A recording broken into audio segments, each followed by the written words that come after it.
ये जो यूट्यूबर्स हैं, बड़े बड़े जो पत्रकार हैं, उनके ऊपर एफआईआर दर्ज हुई है।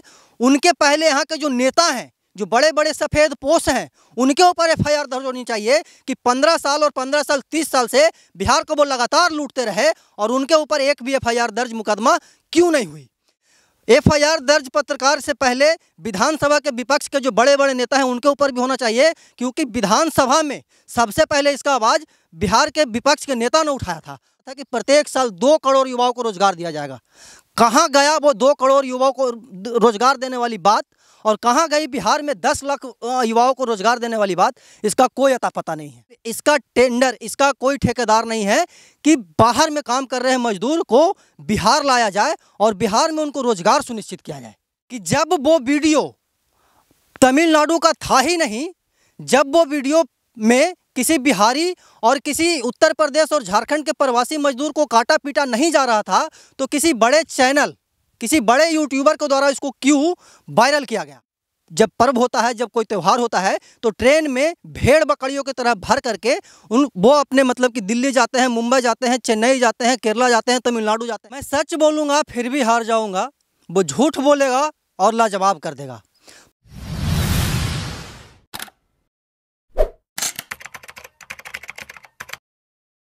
मैं सच बोलूँगा फिर भी हार जाऊँगा, वो झूठ बोलेगा और लाजवाब कर देगा। परवीन शाकिर का ये शेर आजकल सुर्खियों में है, और सुर्खियों में क्यों है इसके ऊपर भी हम चर्चा करेंगे। आज से 5-6 दिन पहले सोशल मीडिया पे कुछ वीडियो वायरल हुआ, जिसमें बताया गया कि तमिलनाडु में हिंदी भाषी मजदूरों के ऊपर अटैक हो रहा है, हमला हो रहा है, मारा जा रहा है, काटा जा रहा है, पीटा जा रहा है। लेकिन उसकी सच्चाई क्या थी ये किसी ने नहीं जांचा, और उसका नतीजा ये हुआ, उसका निष्कर्ष ये हुआ कि वहाँ पे काम कर रहे उत्तर प्रदेश, बिहार और झारखंड के प्रवासी मजदूर ट्रेन में खच भर करके बिहार, उत्तर प्रदेश और झारखंड को आ गए।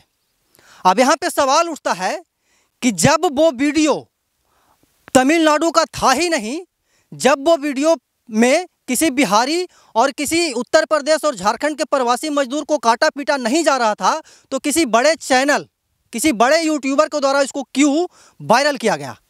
हम किसके बारे में बात कर रहे हैं आपको बहुत अच्छे से पता होगा। उनके द्वारा लगातार उस वीडियो को वायरल किया गया, और इतना वायरल किया गया कि तमिलनाडु में रह रहे प्रवासी मजदूर सहम गए, डर गए, और वो ट्रेन में खच भर करके क्या बोलते हैं कि बिहार आए, उत्तर प्रदेश आए, झारखंड आए, जो भी मतलब कि हिंदी भाषी मजदूर थे, वो तमिलनाडु को छोड़ करके अपने अपने घर को पलायन कर गए, घर को आ गए वापस। कुछ दिन पहले जब मैं अपने ही विधानसभा क्षेत्र के पटनबिघा गांव जाकर के चेन्नई में रह रहे एक प्रवासी मजदूर से बात किया, तो उन्होंने बताया कि अमित जी ऐसा है कि मैंने वीडियो तो देखा है, लेकिन अपने आंखों से नहीं देखा है कि यह सच्चाई क्या है, मुद्दा क्या है, मैटर क्या है। लेकिन इतना ज़रूर है कि हम लोग डरे हुए हैं, सहमे हुए हैं। यहाँ पे सवाल बहुत सारा उठता है, और पूरी बात पे हम चर्चा करेंगे, विस्तार से चर्चा करेंगे। 15 साल नीतीश कुमार बिहार के मुख्यमंत्री रहे, 15 साल लालू यादव बिहार के मुख्यमंत्री रहे, कुछ दिन राबड़ी देवी जी मुख्यमंत्री रहे, और कुछ दिन मतलब कि बीजेपी और जेडीयू का गठबंधन रहा, कुछ दिन जेडीयू और आरजेडी का गठबंधन रहा। लेकिन उसके बावजूद भी बिहार से बेरोजगारी को दूर नहीं किया जा सका। इससे साफ जाहिर होता है कि जितने भी पॉलिटिकल पार्टी बिहार में अपने कुर्सी बचाई, वो सिर्फ और सिर्फ अपना कुर्सी के लिए जनता को प्रयोग किया, और जनता को अगर कुछ मिला तो वो ये मिला, कुछ नहीं मिला। जनता आज भी जब पर्व होता है, जब कोई त्यौहार होता है, तो ट्रेन में भेड़ बकरियों की तरह भर करके वो अपने मतलब कि दिल्ली जाते हैं, मुंबई जाते हैं, चेन्नई जाते हैं, केरला जाते हैं, तमिलनाडु जाते हैं, पेट पालने के लिए, अपने परिवार वालों का पेट पालने के लिए। लेकिन उसका जिम्मेवारी कौन लेता है? हर कोई, जो भी हो, मतलब कि छोटा परिवार हो, बड़े परिवार हो, सब कोई चाहता है कि मेरा होली, मेरा दिवाली, मेरा छठ अपने गृह घर में मतलब कि बीते, अपने गृह जिला में बीते, गृह राज्य में बीते। लेकिन इसका टेंडर, इसका कोई ठेकेदार नहीं है कि बाहर में काम कर रहे मजदूर को बिहार लाया जाए और बिहार में उनको रोजगार सुनिश्चित किया जाए। यहाँ पे प्रत्येक साल जब केंद्र की सरकार बनी थी 2014 में, तो यशस्वी प्रधानमंत्री नरेंद्र मोदी जी के द्वारा बताया गया था कि प्रत्येक साल 2 करोड़ युवाओं को रोजगार दिया जाएगा। कहाँ गया वो 2 करोड़ युवाओं को रोजगार देने वाली बात, और कहाँ गई बिहार में 10 लाख युवाओं को रोजगार देने वाली बात, इसका कोई अता पता नहीं है। अब कल क्या हुआ तमिलनाडु वाले मैटर पे, उस पे हम चर्चा करते हैं। बिहार के 2-3 बड़े यूट्यूबर्स हैं, बड़े क्या बोलते हैं कि यूट्यूबर्स, पत्रकार हैं, जर्नलिस्ट हैं, अपने यूट्यूब के माध्यम से क्या बोलते हैं कि भ्रम फैला, और इतना भ्रम फैला है कि तमिलनाडु में सिरपुर में, तीरपुर में रहने वाले क्या बोलते हैं कोयम्बटूर में रहने वाले बिहार के जो प्रवासी मजदूर हैं उनको उनके अंदर डर पैदा हो गया, भय पैदा हो गया।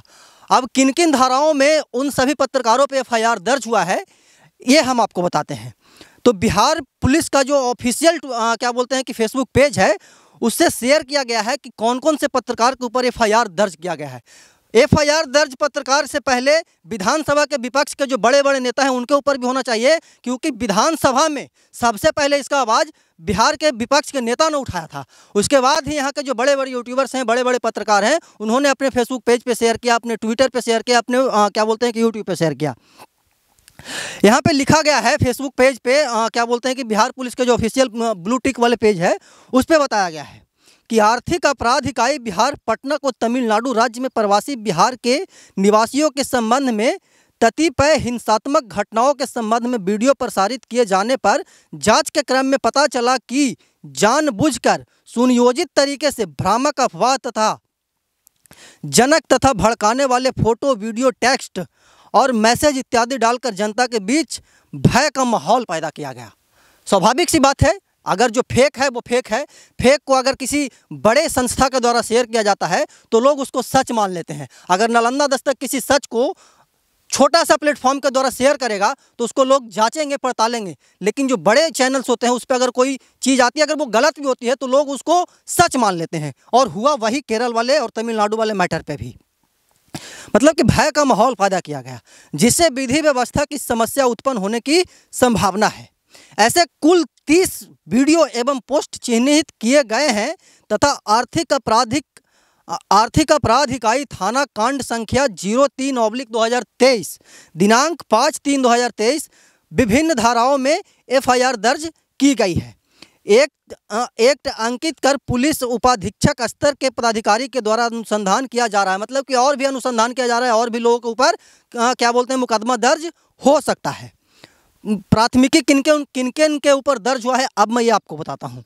अमन कुमार, मनोज रविदास, लक्ष्मीपुर जिला जमुई, राकेश तिवारी क्या बोलते हैं प्रयास न्यूज़ के एक पत्रकार हैं जो कि अपने यूट्यूब और फेसबुक पेज पे वो वीडियोज़ बनाते हैं। तीसरे हैं ट्विटर यूजर युवराज सिंह राजपूत। चौथे हैं यूट्यूब चैनल सच तक न्यूज के संचालक मनीष कश्यप के विरुद्ध क्या बोलते हैं कि मुकदमा दर्ज की गई है।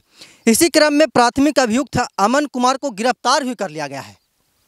अमन कुमार को गिरफ्तार भी कर लिया गया है, जिसके पास से कई आपत्तिजनक पोस्ट जो कि मतलब कि उससे समाज में भेदभाव पैदा हो, हिंसात्मक पोस्ट होगा, आपत्तिजनक पोस्ट एवं मोबाइल में साक्ष्य पाया गया है, जिसकी अग्रतर जांच की जा रही है। बहुत लंबी पोस्ट है, हम पूरे को नहीं पढ़ के बता सकते हैं, लेकिन उस फेसबुक पोस्ट का जो मूल अंश था वो हम आपको पढ़ के बताए हैं। किन किन धाराओं में एफआईआर दर्ज हुई है वो हम आपको बताएं। यहाँ पे सवाल उठता है, तमाम प्रकार के सवाल उठते हैं। ये जो यूट्यूबर्स हैं, बड़े बड़े जो पत्रकार हैं, उनके ऊपर एफआईआर दर्ज हुई है, उनके पहले यहाँ के जो नेता हैं, जो बड़े बड़े सफ़ेद पोश हैं, उनके ऊपर एफआईआर दर्ज होनी चाहिए कि 15 साल और 15 साल 30 साल से बिहार को वो लगातार लूटते रहे और उनके ऊपर एक भी एफआईआर दर्ज मुकदमा क्यों नहीं हुई। क्या बिहार के लोग उनको वोट नहीं देते हैं? क्या बिहार के लोग अगर वोट देते हैं तो क्या बिहार के नेता ये उनको क्या बोलते हैं कि बिहार के नेताओं की जिम्मेवारी नहीं है कि बिहार के मजदूरों को बिहार में ही रोजगार दिया जाए, बिहार के मजदूरों को बिहार के बाहर जाने के लिए उचित ट्रेन की व्यवस्था की जाए, उचित क्या बोलते हैं कि एरोप्लेन की व्यवस्था की जाए, स्पेशल ट्रेनें चलाई जाए। तो क्या होता है उसका नतीजा आपको ही पता है कि दीपावली में वीडियो बनाया था। एक ट्रेन में 60 से 70 लोग, एक कोच में 60 से 70 लोगों की बैठने की सीट होती है और उसमें 200-300 लोग भेड़ बकरियों की तरह बैठ करके जाते हैं। तो यहाँ पे पूरा सिस्टम का गड़बड़ी है। सिर्फ एक, हालांकि यूट्यूबर पे जो केस हुआ है वो कई मायनों में सच भी है, क्योंकि जो भ्रामक पोस्ट है उसके बिना जांच पड़ताल के आप पब्लिक डोमेन में उसको शेयर कीजिएगा तो समाज में और जो बाहर लोग रह रहे हैं उनको ऊपर क्या निगेटिव प्रभाव पड़ेगा वो देखने के लिए मिला। जितने भी लोग तमिलनाडु से बिहार आए, पटना आए, रेलवे स्टेशन पे जब मीडिया पर्सन उनसे बात कर रहे थे तो उनका कहना था कि हमने सुना है, देखा नहीं है, अपनी आंखों से मैंने लाइव नहीं देखा है कि कहाँ पे मारा जा रहा है, कहाँ पे काटा जा रहा है, मैंने वीडियो के द्वारा देखा है। तो वीडियो फैलाने वाले के ऊपर एफआईआर दर्ज हुई है और ये सच है।